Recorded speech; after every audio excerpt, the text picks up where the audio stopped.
Dans PM Square, quand on parle de mise en œuvre organisationnelle, il faut comprendre conduite du changement. Ainsi, le plan de mise en œuvre organisationnelle présente les dispositions à prendre pour garantir que le produit du projet sera favorablement reçu par les utilisateurs finaux et que les bénéfices escomptés par le projet seront générés. Regardons en détail ce que PM Square nous propose dans ce domaine. Voici tout d'abord le positionnement de notre plan dans le paysage des modèles de documents associés à la phase de planification.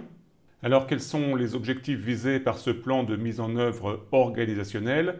Eh bien, il s'agit tout d'abord de mesurer les impacts du projet sur les processus, la culture et les personnes de l'organisation bénéficiaire, de décrire les activités de gestion du changement, de communication et de formation qui devront être organisées, et puis enfin de garantir une intégration efficace des livrables du projet dans l'environnement de l'organisation bénéficiaire.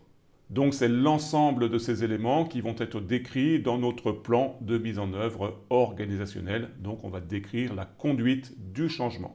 Je vous présente ici la référence des modèles de documents, toujours en version française et en version anglaise. Voici maintenant le sommaire du plan proposé par PM Square, ici en version française et en version anglaise pour éventuellement les petits soucis de traduction. Les 3 premiers paragraphes traitent donc de l'impact du projet sur les processus, les personnes et la culture de l'organisation.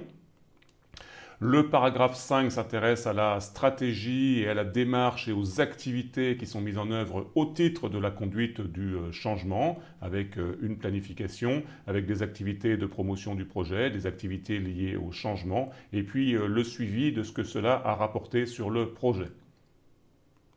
Un paragraphe dédié aux activités de formation. C'est très important quand on déploie un nouveau système d'information d'avoir un plan, une stratégie de formation, formation de primo-formateurs et puis ensuite formation des usagers finaux de la solution. Alors bien entendu, ce plan est ici un modèle avec des informations de base, donc n'hésitez pas à le remanier autant que de besoin pour l'adapter au contexte de votre projet réel.